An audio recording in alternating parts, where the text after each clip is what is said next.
Fala pessoal, tudo tranquilo? Aqui é o deputado estadual Douglas Garcia. Estou aqui agora na Câmara Municipal de Porto Alegre, onde a gente acabou de inaugurar o movimento conservador do Rio Grande do Sul. Um momento extremamente importante, espero que a gente consiga trabalhar bastante aqui na cidade. É um marco importante não só para a cidade, como o estado do Rio Grande do Sul também. Quero agradecer a todos que fizeram presente nesse momento, extremamente feliz e importantíssimo para a história do nosso país. Um abraço. Subsídios para a História da Educação Brasileira, ano de 1941, pelo Ministério da Educação e Saúde. O Ministério da Educação e Saúde eram acoplados, perfeito? A história do Ministério da Educação, ele nasceu no governo Getúlio Vargas, no contexto pré-ditadura do Estado Novo, vai ter se consolidado no Estado Novo, uma ditadura que o Brasil vivenciou a partir de um golpe, o golpe da Revolução de 30, 37, um golpe dentro do golpe, que é o Estado Novo. Eu sei que eu estou falando rápido de propósito, eu preciso despejar uma série de informações e vocês precisam ficar assim, mas faz parte do jogo. Dentro dessa dinâmica, o que acontece? A partir da estrutura de surgimento de um Ministério da Educação, nós temos a consolidação de um aparelho de poder que foi pensado dessa maneira para formar um brasileiro ideal. O primeiro-ministro de nossa educação foi Francisco Campos, ficou muito pouco, e depois Gustavo Capanema assume e é o ministro da Educação mais longevo de nossa história até os nossos dias. O Ministério da Educação, portanto, nasceu em um período ditatorial e com o viés de formar um brasileiro ideal. Percebam que, ao longo de nossa história, o brasileiro ideal é algo que foi aí sendo travestido pouco a pouco. Nós temos o brasileiro ideal da era Lula, o brasileiro ideal do governo Médici, o brasileiro ideal do governo JK. Percebam que existe uma maleabilidade aqui um tanto quanto complicada. Pois nós não poderemos ficar reféns dentro de uma estrutura em que o tempo, com as suas oscilações mais do que apresentadas em nossa história, determine qual é o tipo de brasileiro ideal. Pois, segundo Aristóteles, o que a gente precisa pensar? O que é o bem comum. Existem ferramentas, existem predicados que antecedem o tempo. Percebam? Exemplo, o Brasil pode ser governado por qualquer pessoa, eu continuarei sendo o quê? Uma pessoa. Isso independentemente do governo. Então existem princípios. O aborto será errado, será imoral, será um assassinato em qualquer tipo de governo. A democracia em si não é um valor absoluto. Se 51% da população brasileira assinar que o suicídio é o caminho obrigatório, isso não fará com que o suicídio seja algo bom, ou seja a única possibilidade, etc, etc, etc. Então a democracia não é um valor absoluto. Enfim, o Ministério da Educação foi pensado com esses predicados: formar um brasileiro ideal, a crença numa ideia de democracia, etc, etc. Discuto isso, ou seja, eu apresento ali a minha ideia de fim do MEC. Isso está nos desconstruindo ainda mais. 2. Os PCNs. Você sabe o que significa um PCN? PCN são os parâmetros curriculares nacionais e que são basicamente o quê? Em pouquíssimas palavras. O professor tem que dar uma aula de história e ele precisa apresentar algumas ferramentas extras de competências pedagógicas. Exemplo, precisa falar de ética, precisa falar de pluralidade sexual e etc. Isso é o que o governo diz que tem que ser dito. Então nós temos aqui um exemplar dos PCNs. Os PCNs se dividem em várias apresentações, que são basicamente instrumentais pedagógicos para que o professor dê uma aula mais sociológica, mais contemporânea. Eu discuto o quê? A estrutura desses PCNs, a sua existência, que eu os apresento como basicamente um cárcere, um presídio, um carandiru intelectual que os professores precisam se submeter. Se alguém aqui é professor, talvez saibam bem como é que funciona. Você precisa fazer muitas vezes um planejamento, com uma série de verbos a serem ditos, uma série de estruturas e etc, porque aquilo ali precisa ter um esqueleto. Este esqueleto dialoga com o PPP de uma escola, etc, etc, etc. Ainda na discussão do Desconstruindo Ainda Mais, fiz uma resenha desta obra aqui, Cartas a Cristina. Alguém já leu? Cartas a Cristina é a autobiografia de Paulo Freire, apresentada em uma estrutura de cartas que ele trocou com a sua sobrinha Cristina. Dentro deste trabalho nós temos pérolas textuais horríveis, etc, etc. Escrevia muito mal, temos erros de concordâncias, erros estruturais, escolhas estilísticas que beiram cacofonia, etc, etc, etc. Bem, dentro dessa apresentação, nós temos aqui o subtítulo Reflexões sobre minha vida e sobre a minha praxis. É uma edição de 2015 da Paz e Terra e já está aí com seus milhares e milhares de exemplares vendidos. é uma autobiografia de Paulo Freire, portanto é o que ele apresentou de si. Tem este valor. Textualmente é um texto limitado, não é só obra mais refinada no sentido da sua estrutura de pensamento, porque todas as suas obras são completamente mal escritas e etc. E eu já li muito Paulo Freire, posso dizer isso, não apenas por citações de internet soltas, não, ele escrevia muito mal mesmo. E dentro desse processo escrito, aqui é uma autobiografia. Fiz o quê? Fiz uma resenha, o que ele apresentou de si, o que ele falou sobre ele e quais são os problemas dessa apresentação. Aqui, meus caros, o Plano Nacional de Educação, vocês sabem o que é? O Plano Nacional de Educação foi pensado, isso é importante que vocês saibam, foi pensado em 2014, foi votado, foi aprovado, ou seja, isso aqui toca no nosso dia a dia, isso aqui transitou dentro do Legislativo, isso aqui necessariamente foi pensado e nos impacta. O Plano Nacional de Educação é a estrutura da educação brasileira pensada a cada decênio. E daqui a 10 anos, mas necessariamente 10 anos a contar do Plano Nacional de Educação, ou seja, até 2024, a educação brasileira já está pensada. Ok? Ou seja, vocês podem pensar assim, Aristóteles pode ser o ministro da Educação do Brasil, que isso aqui ele vai ter que seguir. Perfeito? Porque isso aqui foi votado, isso aqui foi aprovado, etc, etc, etc. Eu não estou discutindo o valor disso aqui. O que eu estou dizendo é que isso aqui tramitou, isso aqui foi assinado, isso aqui passou, e em 2014 pouco barulho foi feito em torno disso. Nós temos verdadeiros absurdos aqui, e dentro desses absurdos, aquelas utopias clássicas do Estado brasileiro desde a Constituição de 88, que é o hipotético fornecimento de óculos para todos os alunos que necessitem, e também coisas como, por exemplo, a consolidação desse aparelho tirânico chamado Estado brasileiro dentro das aulas de aula. Então, a educação brasileira ela já está amarrada até 2024, e é isso que eu apresento em um dos capítulos. Eu discuto isso aqui, eu li isso aqui ponta a ponta, eu listo quais foram as instituições que ajudaram a pensar essa estrutura, como ele foi votado, quem ajudou a capitanear este projeto, os deputados que atuaram, enfim. É interessante que nós vamos ter nomes que muitos de vocês conhecem e eu também conheço. Rodrigo Maia, que era o presidente da Câmara naquele momento, nós vamos ter a Maria do Rosário, Glauber Braga, enfim. Isso aqui foi pensado, isso aqui foi aprovado, isso aqui foi votado e a educação brasileira está engessada até 2024.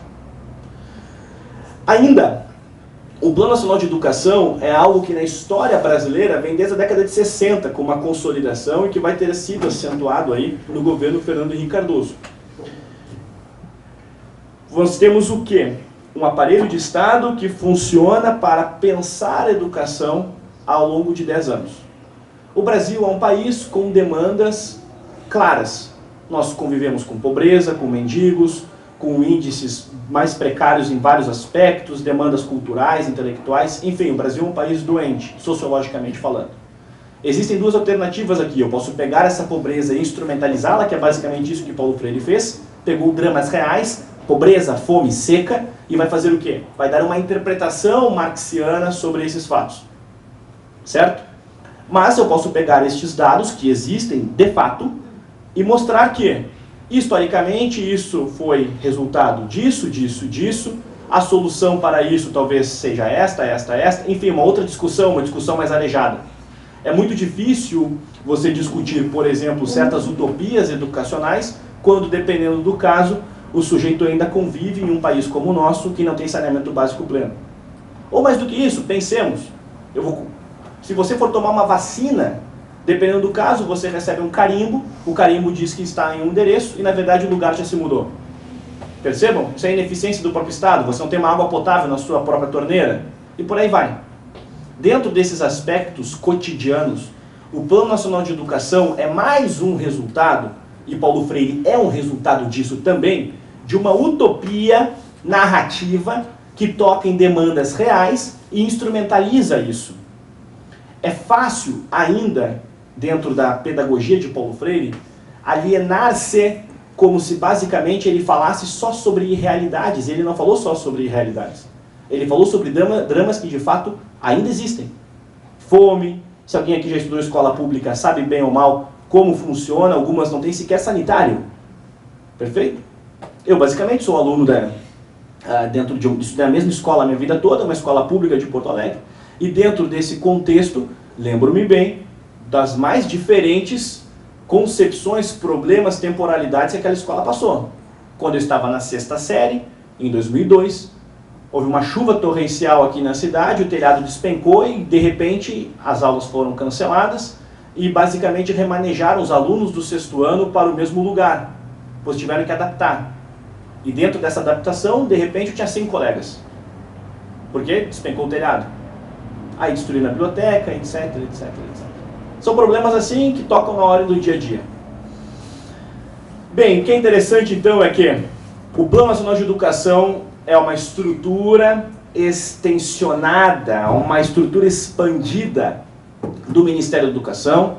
Dentro desta expansão, eu tenho uma atuação dentro da realidade pedagógica, da realidade escolar, tocando em demandas que de fato existem, e a educação brasileira está pautada até 2024. Percebam? Perfeito. O tema aqui é caro. Caro porque, diferentemente do Plano Nacional de Educação, esse aqui já está mais na ordem do dia, que é a educação de gênero. Certo? Isso aqui está mais na polêmica do dia a dia. O que é um grave problema.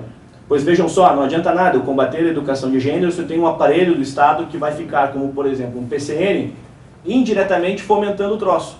Ok? Porque vejam só, educação de gênero já era pensada por Paulo Freire e seus alunos no final da década de 80 e início da década de 90. Nós temos este trabalho aqui, que é o Sexo se aprende na escola. Certo? Isso aqui está na bibliografia deste documento aqui, entre outras dinâmicas, entre outros trabalhos. Ou seja, as pessoas ficam dizendo, Paulo Freire não é aplicado, Paulo Freire não é aplicado. Não é aplicado, cacete. Por quê? O que a gente tem? Um documento pensado por ele, que basicamente compõe o quê? A bibliografia de um documento do Estado brasileiro. Ou seja, ele não é aplicado por quê? Porque nós não temos um trecho, digamos, segundo Paulo Freire. Isso não diz sobre a aplicabilidade de um conceito, ou de um teórico, ou de um pensador. Mas quando eu vou na bibliografia, eu vejo o quê? Aí, ó. Sexo se aprende na escola. Organizado por quem? Só vou usar aqui. Quer bater uma foto? Levanta ele. Ah. Então, assim, ó, Sexo se aprende na escola, organizado pela Marta Suplicy. Dentro da organização da Marta Suplicy. Vocês conhecem a Marta Suplicy, né?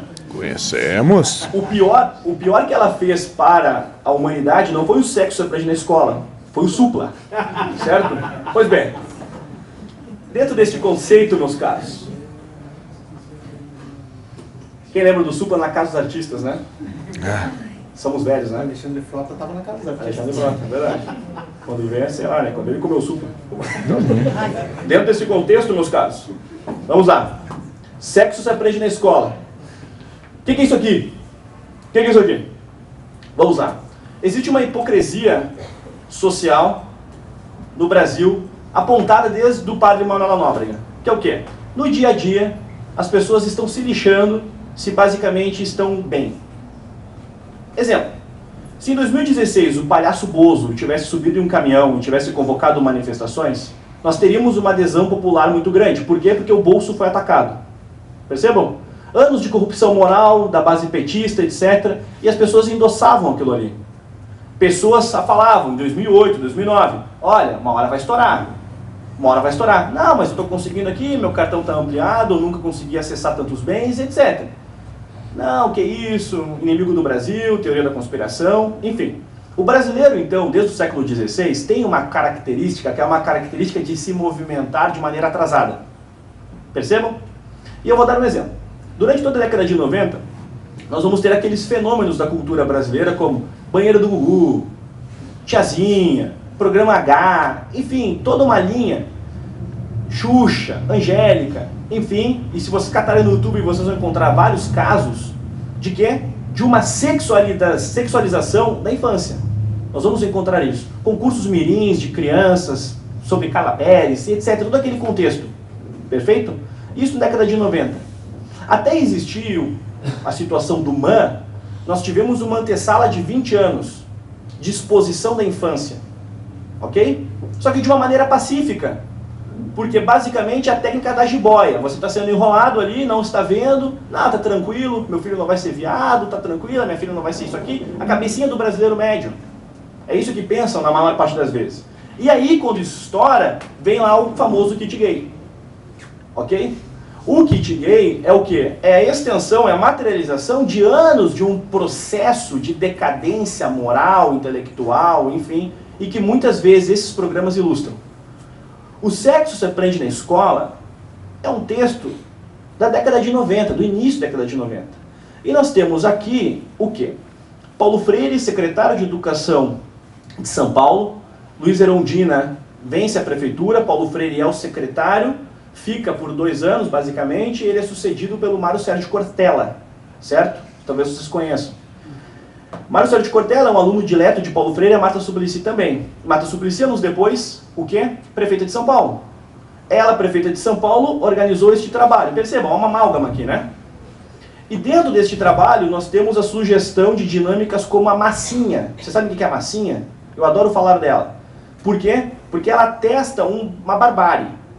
É um aluno, por exemplo, de 3º ano, 3ª série, tendo que fazer o quê? O aparelho reprodutor em massinhas e conversando dentro de uma grande roda sobre quem fez a rola mais bonita.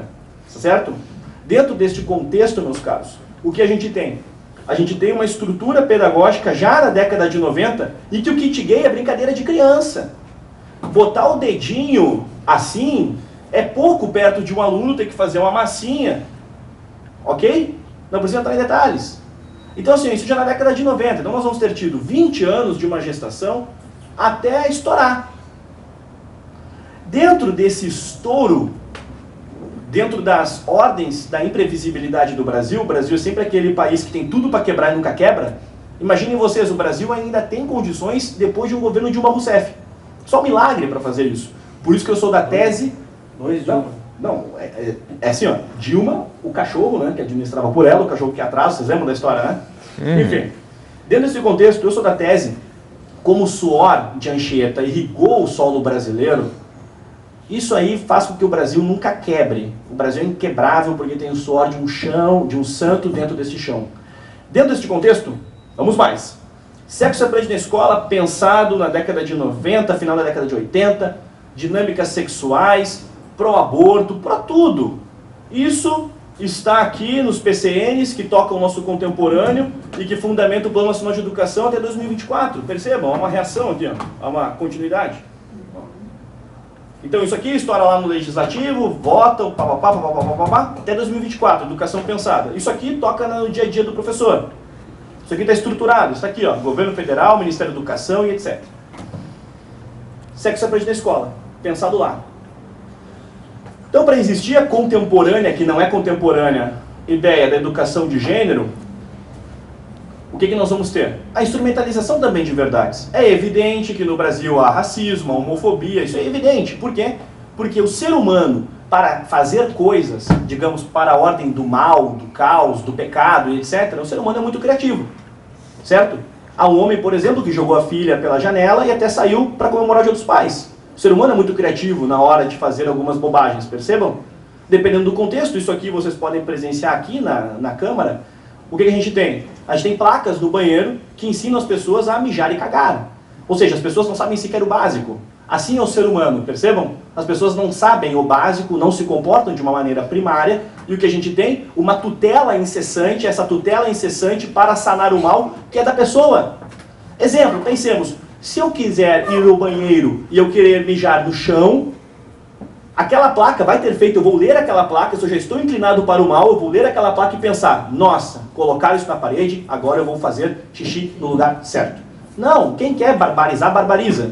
Nós temos leis contra tudo, basicamente, e elas fazem o quê para evitar o mal? Elas não antecipam o mal, ok? Não antecipam. Elas servem, evidentemente, para, de alguma maneira, regular aquilo, regular aquela ação, que não é a nossa discussão aqui. Então, vejam só. Dentro dessa estrutura intelectual, eu tenho um Plano Nacional de Educação que é pensado, votado e etc.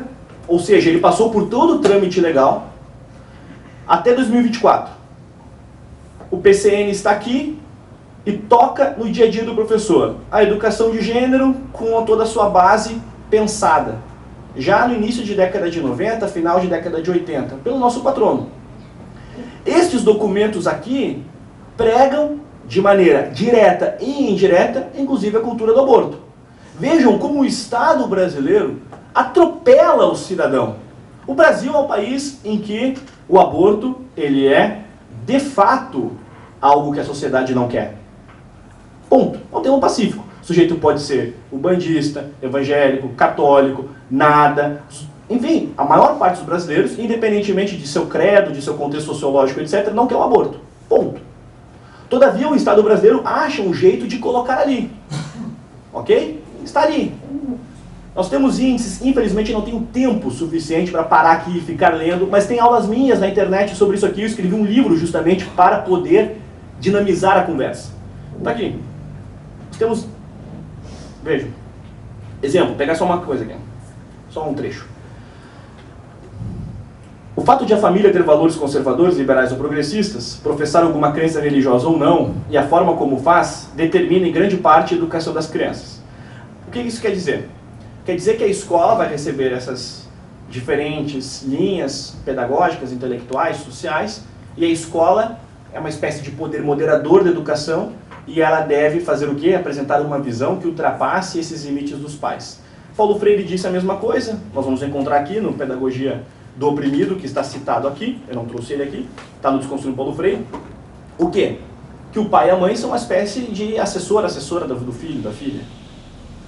Dentro deste contexto, dentro dessa amarra bastante problemática, o que é interessante para fechar o que eu disse aqui? Vamos por partes. O Desconstruindo Paulo Freire foi pensado para analisar tecnicamente a estrutura do pensamento de Paulo Freire, seus conceitos, seu método de alfabetização e etc. Ponto.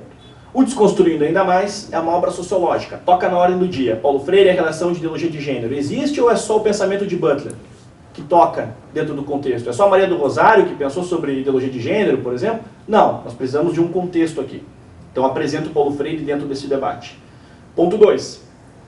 Demandas que tocam em um problema histórico do Brasil, como o Ministério da Educação. O Ministério da Educação nasceu em uma ditadura, a ditadura do Estado Novo. Eu não sei se vocês sabem, mas o comunismo, por exemplo, já foi perseguido até em Constituição, e isso não fez com que o comunismo sumisse do Brasil. Percebam? O brasileiro ainda tem essa crença do decreto, essa crença messiânica, essa crença sebastianista. Ok? Ou seja, eu preciso colocar uma lei que tire, por exemplo, Paulo Freire como meu patrono, ou coloque qualquer coisa. Não estou falando da menção feita pelo deputado. Eu estou falando do quê? Crença por crença, daqui a 4 anos entra outra pessoa e faz outra coisa. Percebam? Se eu tiro Paulo Freire hoje, daqui a 4 anos o Haddad é presidente do Brasil, aí vai lá e vai colocar Paulo Freire de novo. E vai ficar essa... Tu precisa disseminar o absurdo, porque o Brasil é um país lamentavelmente doente. Eu preciso disseminar os absurdos de Paulo Freire para que as pessoas se deem conta. Não, isso aqui não pode. Beleza, não pode. E eu coloco isso no Desconstruindo ainda mais quando eu comparo Paulo Freire e Anchieta. Bem, ainda... Essa estrutura que é o Ministério da Educação, que pensa o país a partir de demandas que existem, que tocam na ordem do dia, saneamento básico, todas aquelas que eu já linkei aqui, existe e está aí operando há décadas o Brasil de uma maneira ineficiente. Nós temos uma lei de diretriz e base da educação que foi salientada no período militar, que foi um dos períodos mais ineficientes de nossa história, do ponto de vista cultural e administrativo. Nós vamos ter ainda, dentro deste contexto, o governo Fernando Henrique Cardoso, que vai ter popularizado esse tipo de dinâmica de uma maneira indireta, que vai ter estruturado os PCNs e que vai ter, em 96, organizado a estrutura atual da LDB. Lei de Diretriz e Base da Educação. Então nós temos uma estrutura, uma teia, uma cadeia alimentar em que o aluno fica refém. Então Paulo Freire é só o símbolo. Paulo Freire não é o problema na totalidade da educação brasileira, não é. Nós temos coisas bem mais sérias, como, por exemplo, o Plano Nacional de Educação, ou um problema histórico. Eu trouxe uma fonte primária, só para vocês terem contato. Isso aqui é um documento de 1941. Aqui, o Plano Nacional de Educação, pensado em 10 anos. Aqui, o drama contemporâneo, que basicamente toca no nosso dia a dia. E se vocês se recordarem, foi o kit gay que popularizou o nosso atual presidente da República, correto? Foram 2 momentos que popularizaram o Bolsonaro. Foi a situação, a polêmica com o Preta Gil, no programa do CQC, em que houve ali aquela edição, toda aquela situação, e também o kit gay, em que ele pegou e começou a acessar a tribuna falando sobre, para existir essa manifestação que toca no nosso contemporâneo. Eu tenho uma antessala, eu peguei só um livro, poderia pegar mais, e eu discuto isso no Desconstruindo ainda mais Paulo Freire. Senhor Tomás Juliano, aqui é Márcio Sardokovski do Giro da Notícia RS. ontem mesmo eu coloquei no YouTube um vídeo sobre um curso online da URGS, onde ensinam o golpe de 2016 e a nova onda conservadora no Brasil. Eu fiz esse vídeo justamente no vídeo, nas aulas, são 23 aulas de 23 professores diferentes, onde tem toda a doutrinação sobre golpe de 2016 e principalmente tem uma parte onde eles defendem o Queer Museu com um monte de mentiras, inclusive. Eu gostaria de a sua opinião justamente sobre doutrinação, esse nível de doutrinação, e sobre o Queer Museu. Bem, não acompanhei Desculpe. Não acompanhei esse lançamento. Então, sobre o curso, eu não tenho opinião porque eu não mexi no objeto, não investiguei, né? Sem problema. Ainda que, evidentemente, eu não acho que em 2016 tenha existido um golpe. Na verdade, o golpe existiu pelo fato da Dilma Rousseff ainda ter condições de disputar uma eleição. Isso foi um golpe, de fato. Certo? De fato. O único golpe foi em 1889. Também é um golpe. Não, golpe na história brasileira nós temos vários, tá certo? 30, 37, a lista vai. Todavia, em 2016, eu não considero que tenha existido um golpe. Ela sofreu um impeachment legítimo, que inclusive foi tardio. E dentro desse contexto, eu já parto de uma premissa que eu discordo desse objeto segundo a sua apresentação. Sim. Então, eu não tenho como mexer e investigar ou opinar, na verdade, sobre algo que eu não investiguei. Então, tem que mexer na ementa, etc, etc, etc. Serviço de historiador, e assim, essa prudência é mais do que necessária.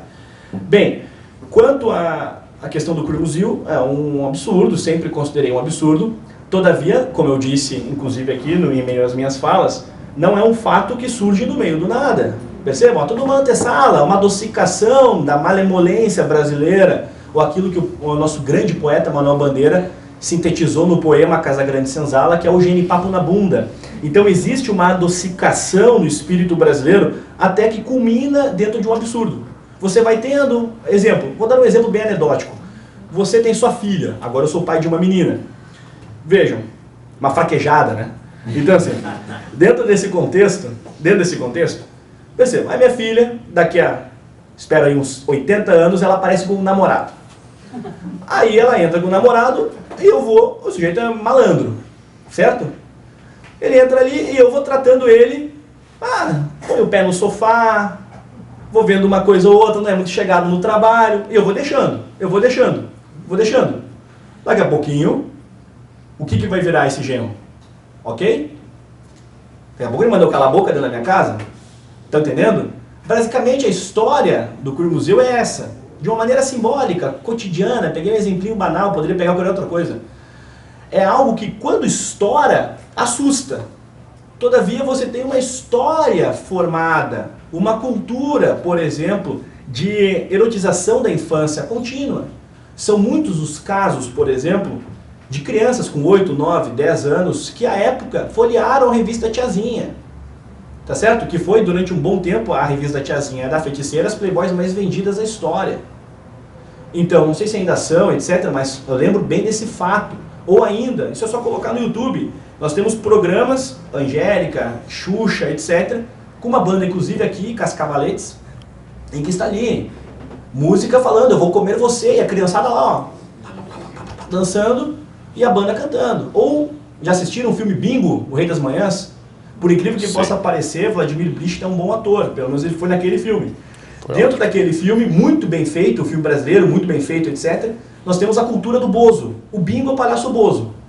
Então nós temos ali o quê? Antes de entrar no programa, cheira, vai ali, a Gretchen dançando com o Galaconga, a criançada ali. Ok? Então até existir o Queer Museu, você tem toda uma antessala de passividade sexual, porque a castidade, de fato, a retidão, a continência não são entendidos como valores. São entendidos sempre de maneira pejorativa, muitas vezes por conservadores, que vêm exatamente da mesma maneira. O sujeito é um pouco mais continente, casto, etc., almeja esse tipo de coisa, e ele é visto como o quê? Como fraco, etc., etc. Então existe um ambiente anedótico no Brasil que é bastante problemático, e eu sempre discuti o Queer Museu dessa maneira. Ou seja, ele não é o problema no sentido a partir dele. Nós temos uma construção sociológica que o antecede, em que a infância ela é muito refém. Historicamente, o conceito infância foi um conceito que demorou a ser trabalhado, a ser entendido. Se vocês forem acompanhar, inclusive dentro da história, ainda que por procuração, enfim, nós vamos ter vários casamentos reais ao longo de toda a história de crianças, basicamente com 9, 10, 11 anos. Dom João VI casou criança, Carlota Joaquina casou criança. Todavia, há uma construção humana. Dentro dessa construção, no século XX, a infância já começou a ser preservada de uma maneira mais próxima dos nossos valores. Então eu gostei muito do escândalo do Cruimuseu, não do fato do Cruimuseu, que é o quê? Serve como um exemplo, claro que assim, e o professor Percival Pugina apresenta isso no Pombas e Gaviões. Você não pode ser uma pomba no meio de gaviões. Ou seja, você não pode ficar ali, ó, gestando o absurdo, que daqui a pouco estoura. E quando estourar, vai estourar dessa maneira. Então é um símbolo. Fiquei muita pena da menina, foi muito exposta, ela é vítima daquela circunstância. A menina foi do Museu de Arte Moderna. Isso, é. Isso. Então, assim, isso, o Cruimuseu foi aqui no Santander, agora estou falando do MAN. Então até existia esse caso. A questão ainda do Cruimuseu, aí é uma discussão ainda mais ampla, porque toca ainda em questões do Estado, interferência política, etc, etc, que basicamente eu apresentei aqui, ó. Temos uma antessala de discussão também. Por fim, dentro desse contexto, a história, quando ela é estudada, você não parte da narrativa quando o fato foi apresentado. Exemplo, para existir o 13 de maio de 1888, a data da abolição, a abolição não foi formada ali, pensada ali. Você tem décadas de pensamentos, de discussões, até chegar o 13 de maio de 1888. Ok? 15 de novembro de 1889, proclamação da República, o golpe republicano. A gente tem uma antessala de discussões. Então os fatos, Cruimuseu, MAN e etc., são o ponto. Paulo Freire Patrono, são um ponto nevrálgico, um ponto simbólico, um exemplo, uma materialização no tempo de um fato ou de fatos que os antecedem. Por fim, quanto à doutrinação. Aí o que acontece? Doutrinação da educação brasileira nós temos desde o início com o Ministério da Educação. Então ela não nasceu no governo do PT, ainda que o governo do PT tenha feito o quê? Instrumentalizado ao seu modo a sua doutrinação. Então o que eu defendo sempre é o quê? A preservação do cidadão, independentemente do contexto político brasileiro. A história brasileira já apresentou várias peças, e dentro dessas peças, dessas imprevisibilidades, eu defendo uma preservação, que era basicamente como o poder moderador foi pensado, sim, em que o cidadão é protegido independentemente do estado político. É uma situação em que eu consiga parar e antever qualquer ideia de futuro, porque o futuro a Deus pertence. A gente não escuta isso de maneira coloquial. Então, como será a escola em que a minha filha, Helena, como eu disse na 15ª semana, com 8 anos ela estará? Eu não sei, não tenho bola de cristal, vocês também não sabem. Então, como eu não sei, eu defendo o quê? Uma preservação antecipada a isso. Então, o fim do MEC é um dos caminhos para evitar qualquer espécie de doutrinação, e isso eu apresento no meu próximo livro. Certo? Respondendo as suas perguntas. Perfeito. Opa. Obrigado, viu? Fernanda Bart. Boa noite, meu nome é Fernanda Bart e faz alguns 5, 6 dias que eu publiquei no Facebook o tema do 10º Congresso do CEPER Sindicato, que vai ter aqui no Rio Grande do Sul, e que o título é Paulo Freire, Educar é Lutar e Resistir. E eu acho inacreditável que esses mesmos professores sindicalistas, militantes de esquerda, que estão no CEPER Sindicato, que dizem que não tem doutrinação nas salas de aula, tenham elaborado um caderno de teses, que tem 170 páginas, eu me dei o trabalho de lê-las, tá? As 19 teses, só 3 não são absolutamente de esquerda, sendo que 5 falam abertamente em socialismo. A maioria delas fala literalmente em anticapitalismo, estratégia anticapitalista de educação. Tem uma das teses que fala, inclusive, lutar pelo Lula livre, fora Bolsonaro, e Lava Jato é uma fraude. Tudo isso dentro do caderno de teses que o CEPER Sindicato vai debater agora, dia 7, 8 e 9 de setembro, em Bento Gonçalves. Essa coisa está tão arraigada que para eles agora Paulo Freire virou um símbolo de resistência contra tudo aquilo que eles se sentem ameaçados. Nós, como sociedade civil, tu faz um trabalho excelente, conheço várias outras pessoas que estão fazendo trabalhos nas redes sociais, mas ainda é muito pouco, porque tem muitos pais que ainda não abriram os olhos. que tu acha que poderia ser mais efetivo para que a gente conseguisse chamar a atenção de mais pessoas para mostrar, porque isso é um escândalo, tá? E extrapolou em muito as escolas públicas, isso já está dentro das escolas particulares. Eu participei de todo o movimento, como ex-aluna do Rosário, de todo o movimento que foi feito na frente do Colégio Rosário. Fizemos uma live longa lá na frente da manifestação, foi assistida por mais de 200 mil pessoas já. Por incrível que pareça, eu não fui processada pelo Colégio Rosário ainda, mas a gente só falou verdades ali na frente da escola. Não queremos um colégio marxista, queremos um colégio marista, é para isso que colocamos os filhos lá dentro. E a gente vê que isso extrapolou. É escola pública, é particular, é universidade, tomam conta de toda a educação. E os professores que resistem começaram a sair da espiral do silêncio. Tem um movimento muito forte nascendo no Rio Grande do Sul, que é nacional, que já tem mais de 400 docentes inscritos, que é o Docentes pela Liberdade, do professor Júlio Van Linden, que não queria ser presidente, mas acabou sendo escolhido. Eu confio mais nas pessoas que não querem o poder, sempre. E é um movimento que está crescendo, de professores que não são de esquerda, que sofriam, literalmente, bullying dentro das universidades, ou eram levados a ficar fora de qualquer tipo de pesquisa, não recebiam recursos, eram escanteados de todas as formas, geladeira para eles. Que agora resolveram se unir. E, num segundo momento, apresentar candidatos para assumir as reitorias das universidades no Brasil, que é outra briga nossa. Então eu queria te ouvir um pouco sobre isso. Eu agradeço a pergunta. O Brasil é um país complexo, como sabemos, no nosso dia a dia. Temos aí mais de 200 milhões de habitantes e, dependendo do tipo de índice, do tipo de contexto, a maior parte dos pais não estão basicamente nem aí para a vida escolar do filho ou dos filhos. Basta que a gente faça, e eu já fiz esse tipo de trabalho, de investigar quantos pais, por exemplo, leram os PPPs das escolas. Os PPPs estão ali. Às vezes a escola é progressista, o pai se surpreende quando aquele progressismo se manifesta. Mas a escola, ela é progressista dentro da sua própria base legal. Então nós temos um certo desinteresse e também um desconhecimento em um bom nicho de pais. Todavia, isso não representa o todo. Nós temos um outro caso. Quantos pais de fato se interessam pela vida escolar dos filhos, também precisa ser discutido. Quantos acompanham, vão na entrega dos boletins. Quantos de fato escutam os professores, principalmente a partir do 5º, 6º ano, quando sai daquela singularidade expositiva e nós temos aquela complexidade. Professores de biologia, química, enfim. Então eu gosto de discutir esse envolvimento dos pais sempre de uma maneira muito ampliada, para que cada um, e isso é Goethe, Ortega C, Olavo de Carvalho, enfim, que cada um faça uma reflexão sobre a maneira como o indivíduo leva isso. Como pai, na sua ordem doméstica, de fato, já leram o PPP, já viu isso aqui, já conversaram com os professores, já de fato conhecem o lugar em que seu filho está. E já houve aqui em Porto Alegre manifestações de escolas que foram muito criticadas, mas aquilo está dentro da ordem do programa de ensino. As escolas católicas no Brasil, dependendo, e boa parte delas são assim, são escolas mais marxistas do que, por exemplo, a ideologia alemã do próprio Karl Marx. Por quê? Nós temos uma tradição brasileira ao longo de todo o século XX de uma certa materialização da fé que vai ter culminado na teologia da libertação.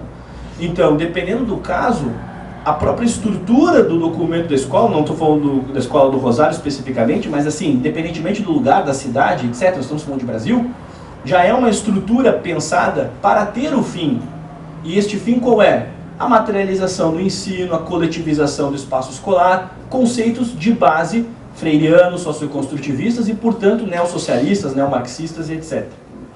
Então eu gosto de discutir esses problemas, primeiro, propondo sempre aquela consciência individual que é a força que arrasta o homem. Machado de Assis, mulatinho do Morro do Livramento, mulatinho definido pelo próprio Bruno Tolentino, nosso grande poeta, ele era o quê? Ele era um homem, menino, que nasceu, filho órfão, mãe morre, irmã morre, todo um contexto problemático, vendeu bala e se tornou Machado de Assis, ou seja, existe uma força individual. Então, como professor, eu gosto sempre de fomentar a reflexão individual de cada um. Pare e pense como você está levando a vida do seu filho. Ponto 2. Como os seus companheiros de classe, de pais, etc., de turma, também levam isso. E aí você vai refletindo de uma maneira mais ampliada. Pois bem, quanto à doutrinação, de fato, ela existe no espaço universitário, nas áreas humanas, são bem intensos. Eu vivi isso, eu entrei no curso de História com uma visão de mundo muito diferente da maior parte dos meus colegas. Certos nichos do movimento feminista pediram a minha expulsão do curso, mas eu também não fiquei de mimimi, como a gente gosta de falar no ambiente de internet. Eu baixava minha cabeça e estudava. O que eu recebo muito, e eu sempre falo isso para os meus alunos ou para as pessoas que me perguntam, é aquela coisa. Tá, quero entrar no curso de História, mas eu estou com medo, estou com receio. Tá, se está com medo, está com receio, não entre, você é um fraco. Você vai entrar para um ambiente que é horrível de fato, é assim, você já sabe que é assim, não tenha medo, meu caro. Encare de frente, estude, faça a sua. Quando o seu professor indicar um polígrafo, faça o que eu fiz. Leia o texto inteiro, vá atrás dos livros, estude, não fique ali na internet choramingando. Faça isso. Então, dentro desse contexto, é o mesmo ambiente dos pais. Façam o quê? Leiam o PPP e digam. Pode acontecer muito isso, isso acontece. A escola prega exatamente o contrário daquela doutrinação, ok? Você pega o PPP e fala, olha só, o professor de História do meu filho do 7º ano está falando diferentemente do que está apresentado aqui do PPP, papapá. Captaram? Usam a própria base legal da escola para fazer uma seletividade porque a escola contrate quadros melhores. Então, existe uma base técnica que não é seguida. Eu gosto muito de estudar Paulo Freire, por quê? Porque a partir do momento que eu o estudo, eu o refuto a partir dele. Ponto. O Thomas aparece muito pouco. É aqui, ó, segundo Paulo Freire, o seu método de pensamento é tal, segundo ele mesmo. É muito melhor você combater uma doutrinação utilizando o PPP da escola, para que a escola, repito, contrate quadros melhores. Então a solução para essas dinâmicas, elas são bem simples, mais do que parecem. Primeiro, tenha força, você sabe que o ambiente universitário é assim, na maior parte das vezes é formado quase que predominantemente.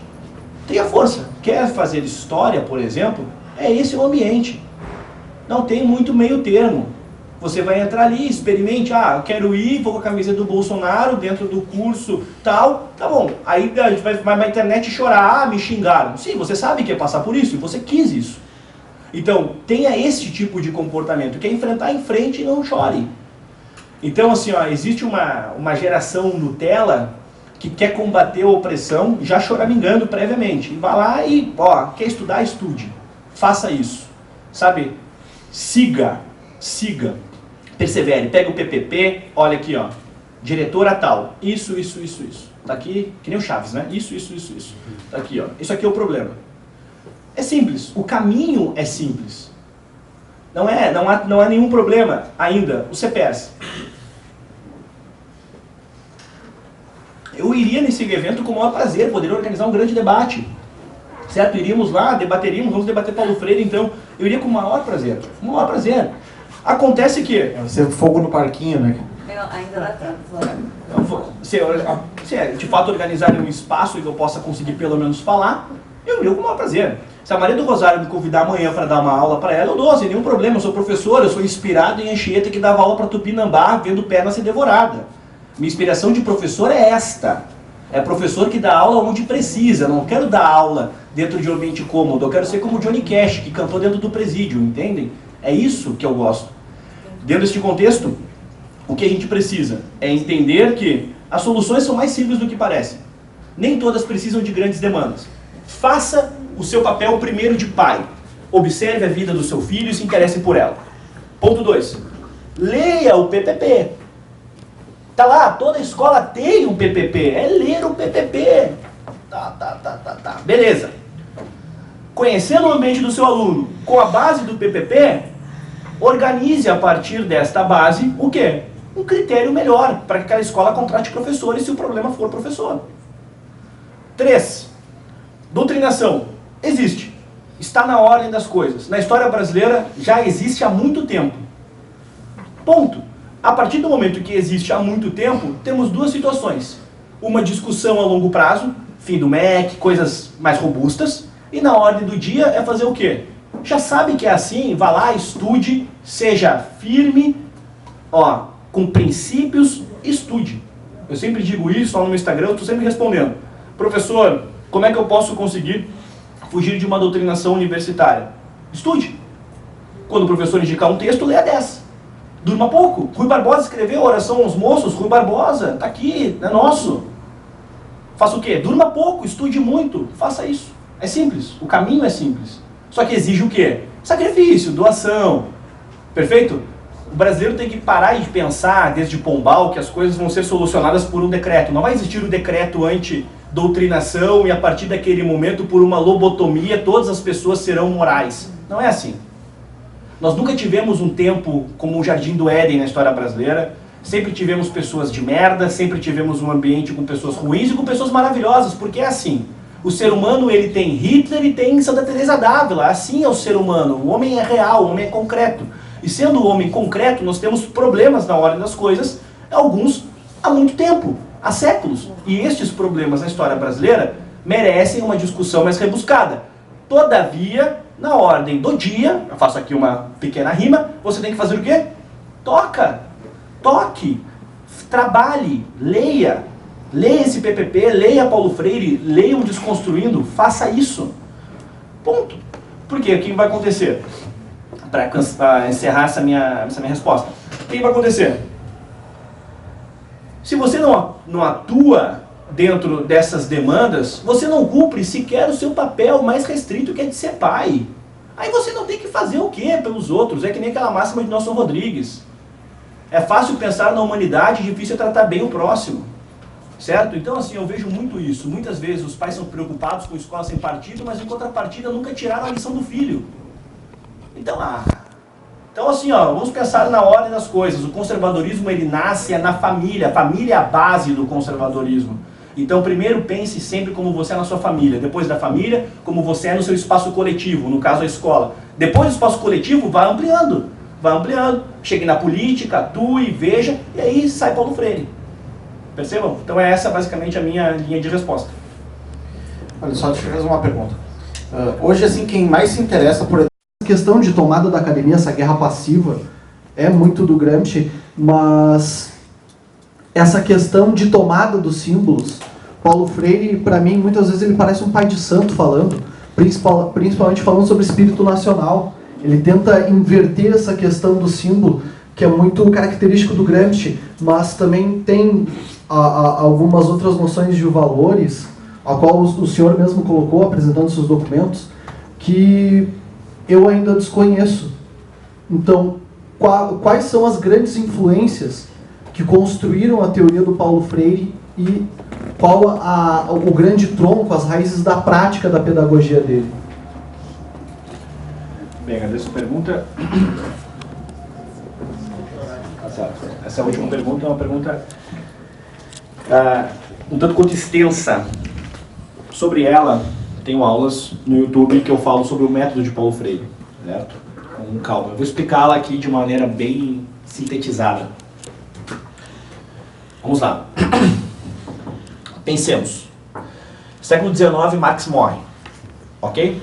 A partir da morte de Karl Marx, o que a gente tem? Reconhecida por ele uma falência de sua teoria. Ela pensava a sociedade e ele estava percebendo que com o desenvolvimento industrial a sociedade iria se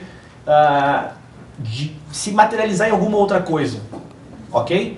Indústrias nascendo, ele acompanhando aquele desenvolvimento, ele percebeu. De fato, no século XX, o homem pensará de uma maneira diferente, ou terá, digamos, uma sociedade, uma sociologia diferente, mudada do meu tempo. Dentro deste contexto, o próprio Marx reconhece que o seu pensamento ele tinha uma data, o seu pensamento enquanto teórico social, que trabalhava com a ordem do dia. Por isso que ele vai ter desenvolvido um pensamento muito bem explicado por Isaiah Berlin, Ramon Aron, Ortega C, Olavo de Carvalho, Antônio Paim, entre outros. Que é um pensamento que dialoga com bases, aqui pegando a definição do Isaiah Berlin, uma ideia messiânica, um profeta judeu ateu. Marx vem de formação judaica e era ateu. Por que essa ideia de profeta e por que esse trabalho, por que essa definição? Segundo Marx, há uma condição no homem, e esta condição, uma mancha, uma herança. Esta herança, muito parecida com a explicação do pecado original, ela precisa ser ressignificada, curada. Como é que eu vou curar isso? A partir de um processo de redefinição de classes, de mudança do conceito de alienação. O homem nasce alienado, não pelo pecado original, mas pela sua condição e condição produtiva. Condução e condição produtiva. Ok? Condução porque tem algo que o antecede e condição pela realidade em que ele está. Então vamos lá. Repito, o próprio Marx, nos seus trabalhos da Ordem do Dia, quando ele lidava com seus textos na Gazeta Renana, enfim, porque Marx trabalhou e trabalhou muito, acreditem, ele não foi um vagabundo. Ele escreveu muito, muito mesmo, e quem escreve trabalha. Não é porque ele ficava em casa escrevendo que não trabalhava, então você é por isso um vagabundo. Ok? Escreveu muito. Todavia, o que acontece? Ele tem uma vida voltada a um tipo de trabalho que não descrevia a realidade, mas queria transformá-la. Paulo Freire quer transformar também a realidade a partir da escola. Pois bem, vamos lá. Repito, só em nível de fixação. Marx, século XIX, um conceito datado. Ele sabe que vai morrer e que o seu pensamento tem uma temporalidade muito restrita. Aí nós temos a filosofia da história de Marx, que explica a história humana desde o princípio. Aí ele vem com o quê? Com conceitos do jovem Marx, que é uma categoria que o Raymond Aron definiu, que é para apresentar o Marx pré-capital e pós-capital. O Marx pré-capital trabalhava com os conceitos luta de classes, alienação, entre outros. O Marx pós-capital, mais-valia, economia e etc. Vamos pegar o Marx pré-capital. O conceito de alienação, já falei dele aqui, é uma espécie de pecado original, ou seja, tu nasce alienado por causa das conduções do processo produtivo e de suas condições. Ok. O que vai acontecer? Com a morte de Marx e com os desenvolvimentos históricos do século XX, duas guerras mundiais, golpes comunistas e etc., o que vai acontecer? Nós vamos ter intérpretes dessas ordens. E mais do que isso, homens que irão aplicar conceitos como de alienação em outras demandas. Exemplo, para Marcuse, para Paulo Freire, para Michel Foucault, alienação se materializava em coisas diferentes. Para Paulo Freire, que é o que nos toca, na ideia da ordem da sala de aula. O aluno entra alienado porque ele tem um hospedeiro burguês e este hospedeiro burguês deve, no espaço escolar, ser retirado. Isso eu comprovo não desconstruindo Paulo Freire. Ou seja, o aluno traz uma herança e esta herança cabe à escola retirá-la. Esta herança faz com que, por exemplo, Paulo Freire segregasse dentro de seus textos que um aluno escutasse Beethoven ao invés de ter uma consciência, por exemplo, de favelado. Ok?